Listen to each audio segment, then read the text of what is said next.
Good evening, ladies and gentlemen, and welcome to the December 17th meeting of the City of Vista Planning Commission. Would you please rise and join us in the Pledge of Allegiance, led by Commissioner Grimm. Ready? I pledge allegiance to the flag of the United States of America and to the republic for which it stands, one nation, under God, indivisible, with liberty and justice for all. Thank you. Ms. Presby, roll call, please. Chair Rossler, let the record reflect that all commissioners are present with the exception of Commissioner Hastings and Student Commissioner Natal. Very good. Commissioners, in your packet you received the minutes from our meeting of November 19th. If there are no changes to the minutes, could we hear a motion to approve? Commissioner Grimm? I would move approval. And Commissioner Garrison? I will second that. It's been moved and seconded to approve the minutes from our meeting of November 19th. Please cast your vote.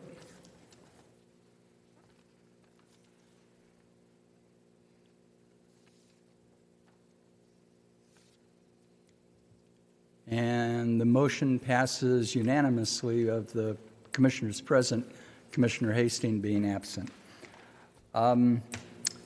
Ms. Chow, any changes to our agenda?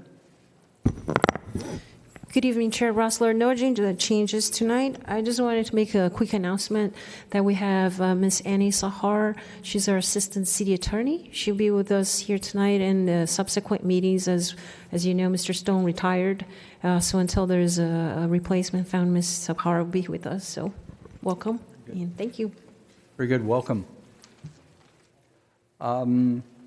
Ladies and gentlemen, the next item on our agenda is oral communications. This is the time that the Commission sets aside for members of the public to address us on issues that are not on the agenda. I have no speaker slips, and is there anyone that has an item that they wish to discuss with the Commissioners? All right. Seeing none, we will move on to our continued public hearing from November 19th, which is the Alta Vista 9-lot tentative subdivision map. And Mr. Winters, your continuing staff report, please. Thank you, Chairman Rossler and members of the Commission. As noted on the agenda, this presentation is for the continued item from the Planning Commission's November 19th meeting for Planning Case 2-125, which is the 9-lot tentative subdivision map located off of Alta Vista Drive. To briefly recap, the project involves a subdivision of a vacant parcel that is just over 3 acres in size into 9 single-family residential lots and 1 private street lot. The project conforms to the existing R1 zoning and general plan designation of medium-low density. Nearby properties in all directions have the same zoning. During the public hearing on November 19th, the Commission provided comments on the following: the lack of guest parking due to the width of the project's private street as initially proposed, the steepness of the driveway of Lot 6, which was originally shown at a 15.5% slope, and the Commission requested that we added 3 conditions to the conditions of approval: to preserve the coast live oaks within the area of avoidance and require maintenance, and that's all included in the project CC&Rs, to prohibit fences within the common landscape slope areas, which require HOA maintenance as well, and to require a concrete sidewalk along the street area. The Planning Commission voted to continue the item to tonight so that the applicant could address these items. As shown on the next slide, the project engineer was able to revise the plan to widen a portion of the private street for a length of approximately 185 feet in order to provide 8 parking spaces along the west side of the street. Also, the elevation of Lot 6 was modified to reduce the driveway grade to just under a 7% grade. On staff side, the conditions of approval were modified as requested at the prior meeting. The exact language of these conditions is included in the memo prepared for tonight's meeting. Regarding the condition that would require a Portland concrete cement sidewalk, the applicant requests that the commission would allow for the use of concrete pavers in order to have a sidewalk material that would allow for stormwater infiltration similar to the street area. A mitigated negative declaration was prepared for the project in accordance with CEQA, which determined that the project would not result in any unmitigated significant environmental impacts. The MND was circulated for public review from September 26, 2019 through October 15th. All comments received and staff's responses are included in the MND, as well as mitigation measures that the project must abide by. Staff's recommendation is that the Planning Commission would adopt a resolution approving the project's mitigated negative declaration and mitigation monitoring and reporting program, and adopt a resolution approving a tentative subdivision map for the development of 9 residential lots and associated improvements, inclusive of the modified condition of approval pertaining to the sidewalk material. That concludes my presentation, and I'm available to answer any questions. Thank you, Mr. Winters. Commissioners, any questions for staff? All right. Commissioner Looney. On the sidewalks, that was only on the private street. Is that correct? That is correct.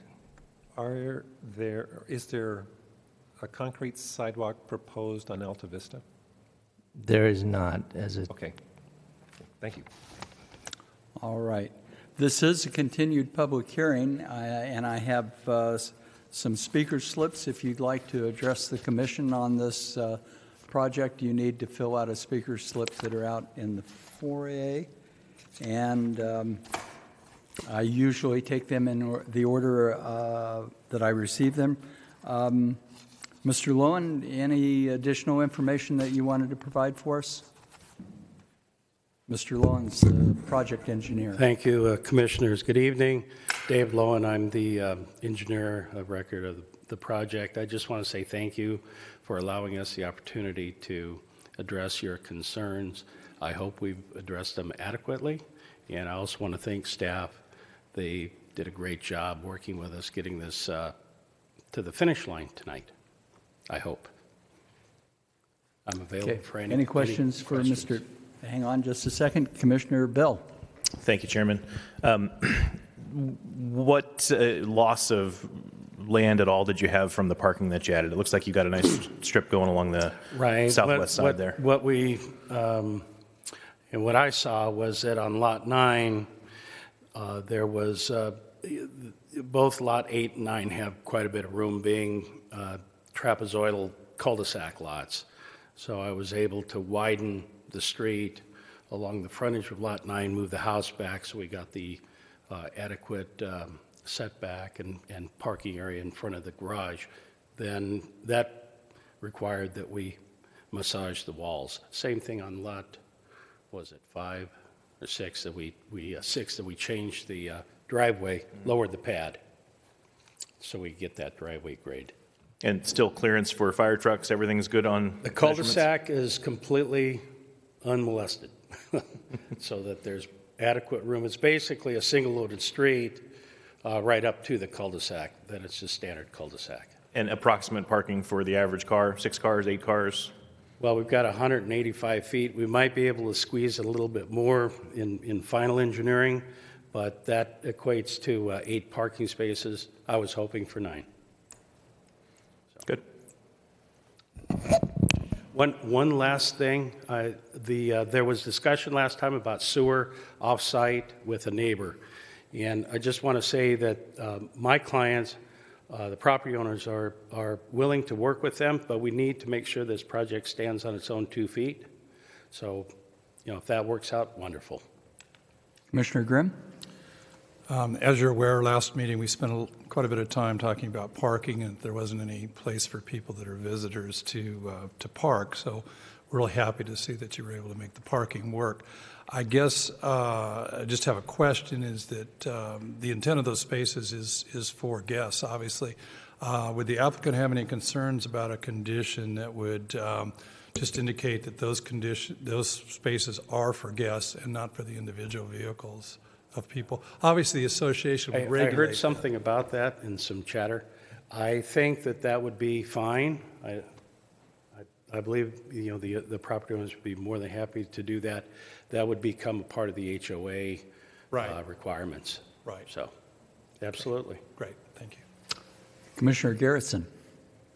That was my question, so Okay. I'm okay. Any more questions for Mr. Long? Thank you very much. Thank you.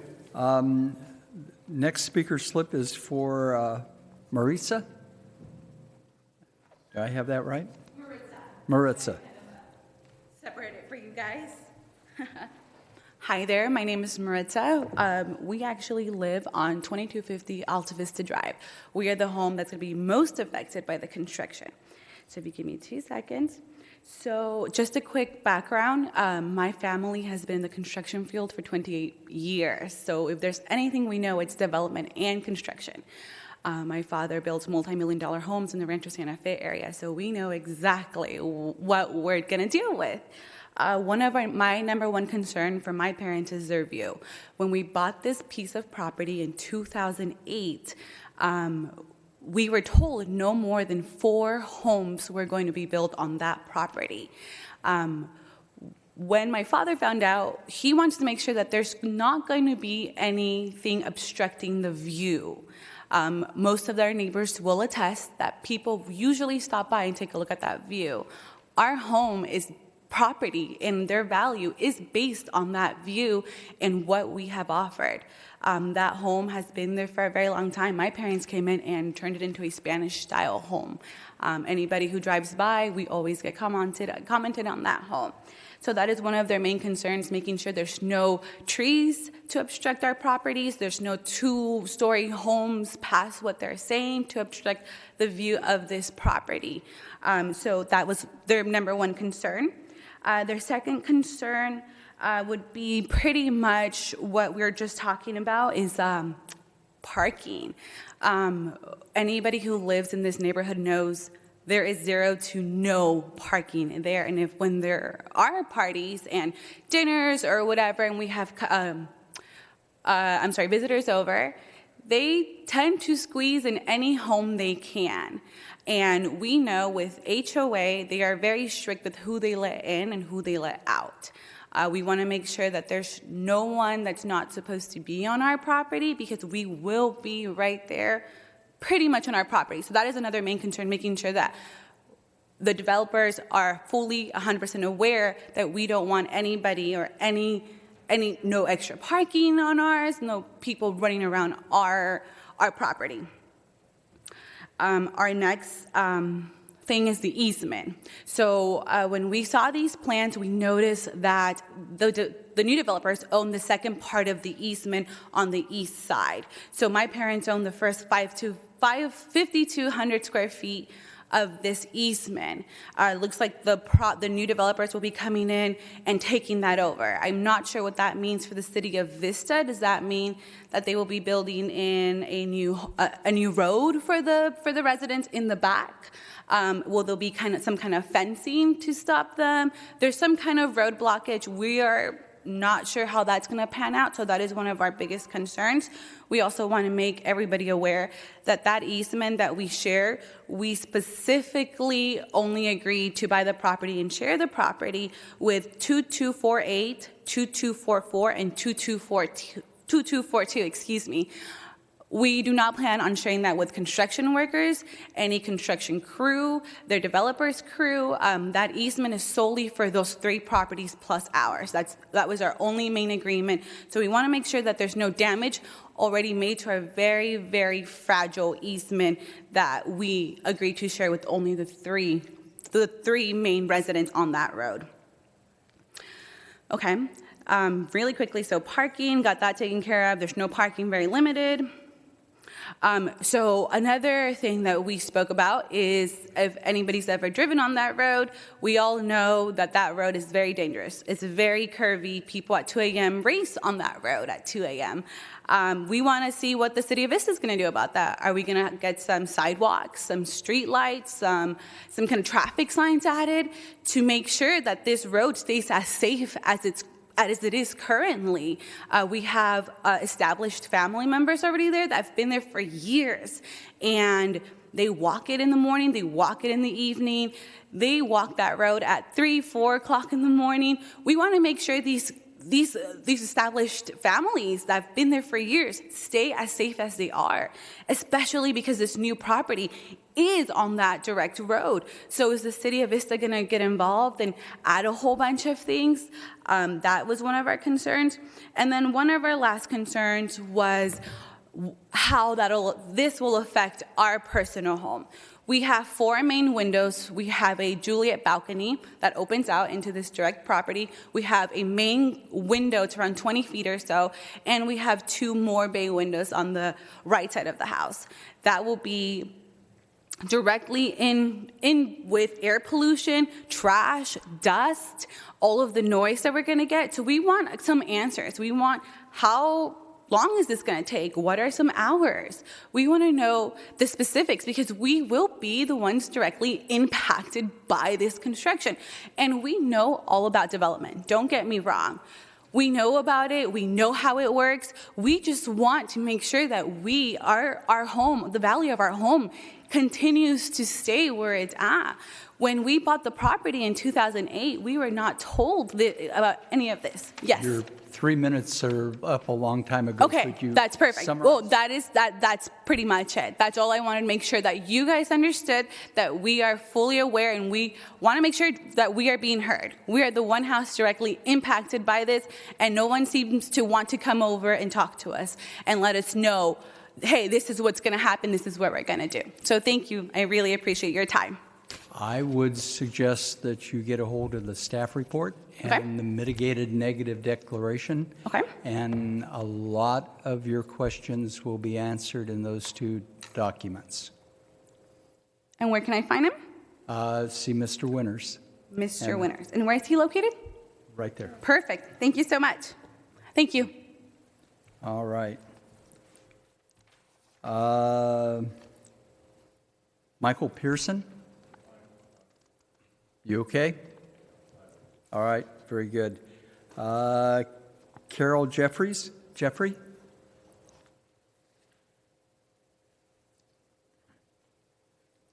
Hi. Hello. Hi. I'm back.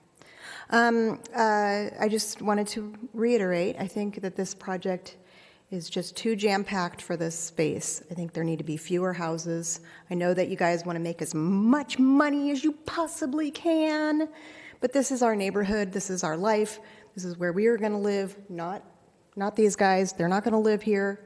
We live here. We want to say in what is going to go in our neighborhood. I think this lot is only good for 2 or 3 houses with bigger lots, houses that people move to our neighborhood to live in, not little crammed in ticky-tacky houses. I just think it's very inappropriate, and it's going to be a huge mess. I live near Crescent, and we're going to have big rock trucks and bulldozers going up my street for however many years it takes to make this mess, and I don't want this mess. I want my neighborhood to retain its character, and I also, like I said last time, I don't think there is enough of a wildlife corridor. I got here a little late, but it sounds like they widened the road, which would even further reduce any wildlife corridor. Okay, thanks. Thank you. And Loa Brown?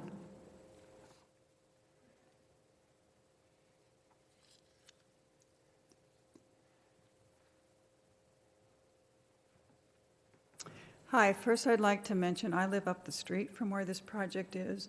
We moved into our house. Could you pull the microphone just a little closer to you, please? We moved into our house up the street from there back in the beginning of 2014, and so I've seen the sign in this lot for this project for many years with nothing happening on it.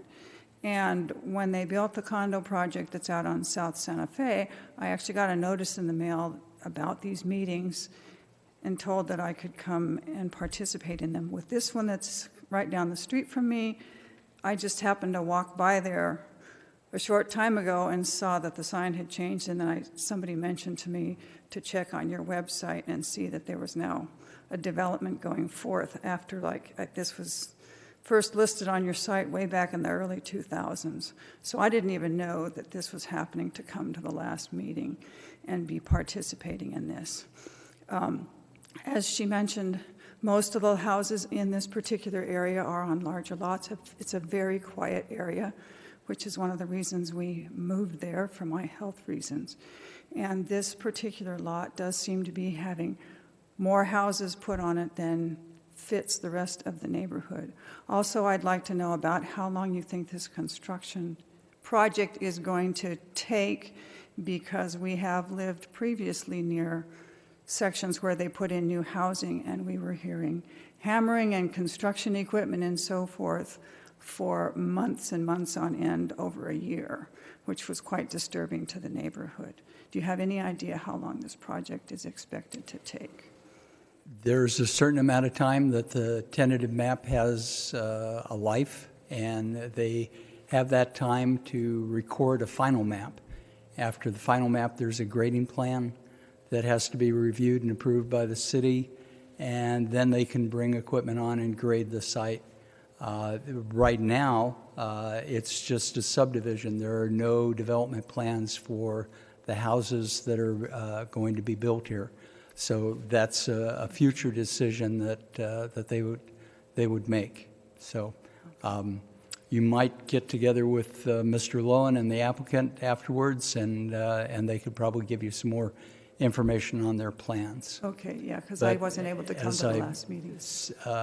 Said to one of the previous speakers, if you get the staff report and the mitigated neg deck, it'll tell you all about how the impacts of this project will be mitigated to lessen the impacts on the neighborhood. Okay? All right. Thank you. You're welcome. All right. That's the end of the speaker slips that I have. Mr. Winters, I think I'd like to know more about the easement on the east side. Can you discuss that with us? Chairman, can we ask for David Lowen's assistance on the easement? Sure. He's going to have Sure. more detailed knowledge of it. Okay. Mr. Lowen, tell us about the easement on the east side of the property. We're avoiding it like the plague. Okay. You can see the cut slope has that begins on what looks like lots 5 and 6, starts some distance away from the actual easement. Chris has got it. The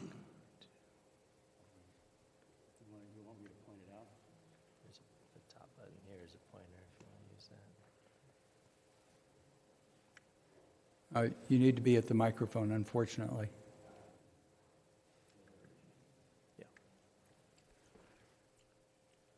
All right, where am I, Chris? There it is. Okay. Well, this thing moves fast. Okay, here's lot, I think that's lot 5, lot 6. Here's the easement. That's the westerly edge of the easement, and then you can see the cut slope here. And we have separation between the brow ditch and the westerly edge of the easement. And we have nothing to do with that. Easement is on the property. It serves those homes to the east, and we plan to do nothing with it. It won't even be accessible during construction. Okay, on lot 5, can you tell me how tall the slope is that goes down to the cut pad? 2, 4, 6, 8, 10, 12. Change in elevation? It's probably about 16, 17 feet in height. Then there's a retaining wall that at the bottom of that cut slope, that retaining wall is 9 feet, at about 9 feet high.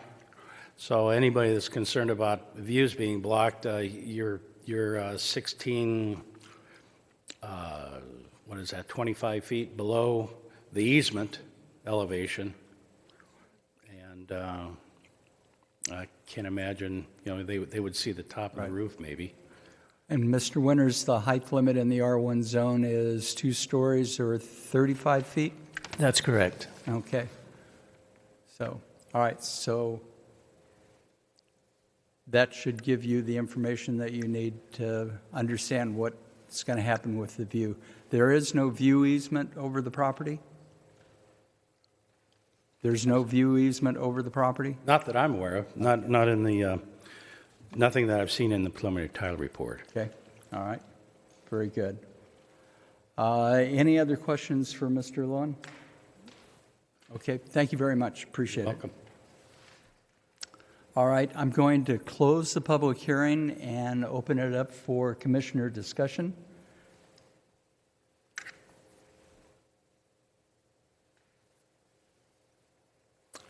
Commissioner Looney? Just to address one of the points about lot sizes, Alta Vista has a variety of property sizes, property shapes. Street, the nearest, I guess, formal street, El Pajaro, they've got some very small properties there, and so it's, I think the proposed lot size is somewhat compatible to properties within the community. There are some very large parcels, adjacent to that. So, but when you look at the overall picture and property boundaries, they're really not anything smaller than what's already there. So I don't have an issue with the lot size. In my view, it's pretty straightforward. It's R1 zone. 10,000 square feet is the minimum lot size. These are all 10,000 square feet or larger, so it's what we plan for. So, any other concerns, statements? All right, what's your pleasure? Commissioner Grimm? Yeah, I guess if there's no more commission discussion, we're ready to make a motion. First off, I think the developer did pretty much what we asked him to do at the last hearing. They've come back with the additional spaces, and I was surprised even that we got 8 spaces. I thought that was pretty good. I guess what I would do then is move staff recommendation with the additional 3 conditions, with the caveat that the pavers would be acceptable as part of that, and then also add the condition that I mentioned before, where the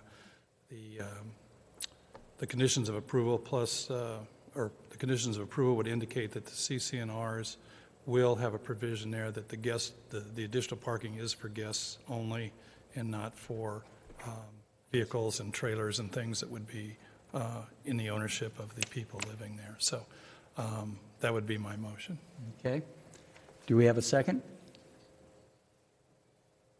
Commissioner Garrettson?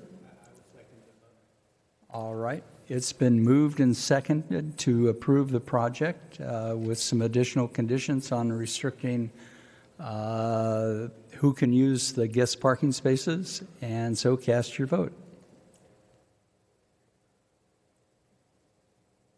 And the motion passes unanimously with Commissioner Hastings still being absent. So that concludes our public hearings. The next item on our agenda are reports from the commission members. Any members have a item that they want to discuss? And then we'll move on to the city planner's report. Ms. Chow? Thank you, Chair. So we will have, the next meeting will be actually on January 21st, after all the holidays and the beginning of the year start. So we will skip the first meeting. And so we have a couple of items and a legislative update that John will be giving you on that meeting. And that's pretty much it. Thank you. Okay, any other comments or questions? All right, then we will stand adjourned until January 21st, 2020.